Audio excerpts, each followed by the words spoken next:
What's up for November? Venus and Jupiter on opposite sides of the sky, the Leonid meteors return, and the celestial sea surrounding Saturn. This November, Jupiter is up in the sky all night and sets just before sunrise, while Venus rises in the early morning hours. This means you can see them on opposite sides of the sky if you happen to be up before dawn. You may recall that these two planets appeared super close together just a few months ago back in March. On the morning of November 9th, find the crescent moon hanging just beneath Venus in the early morning sky before sunrise. Then on the 17th, look for a beautiful crescent moon sitting low in the southwest all by itself in the twilight following sunset.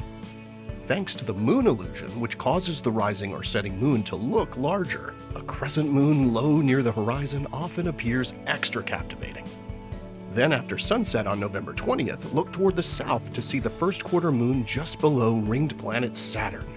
The pair are joined by bright stars Fomalhaut and Altair. And then on the 24th, look for the nearly full moon close to giant Jupiter in the east after sunset. Some binoculars will be able to capture both of them in the same field of view.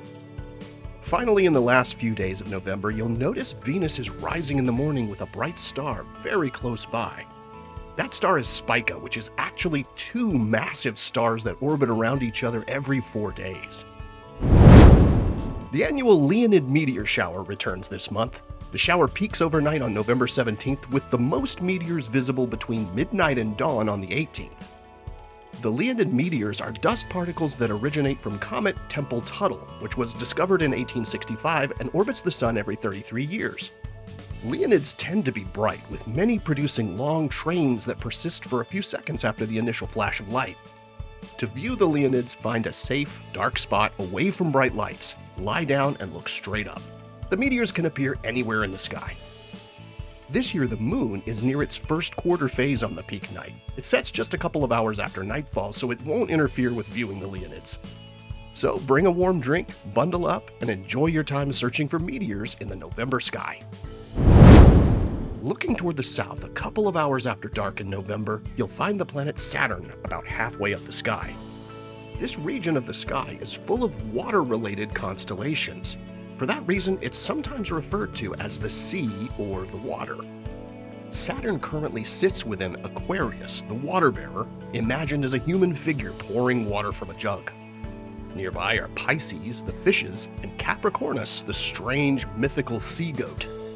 Just beneath Aquarius is the southern fish, and just above him is the dolphin. To the east of Aquarius, you'll find the constellation Cetus, a sea monster or whale. And next to Cetus is the constellation Eridanus, which represents a long, winding cosmic river. Now, these star patterns are not particularly bright or easy to pick out, but it is interesting to note that this whole area of the night sky is populated by mythical figures related to water. And speaking of connections between water and wonder, NASA plans to launch its Europa Clipper spacecraft next fall to study Jupiter's icy moon Europa, which is thought to contain an ocean that might support life. And you can send your name to Europa etched on the spacecraft. Visit the link on screen to sign the message in a bottle that will be sent across the cosmic sea from Earth to Europa, from one ocean world to another. Here are the phases of the moon for November. Stay up to date on NASA's missions exploring the solar system and beyond at science.nasa.gov. I'm Preston Dykes from NASA's Jet Propulsion Laboratory, and that's what's up for this month.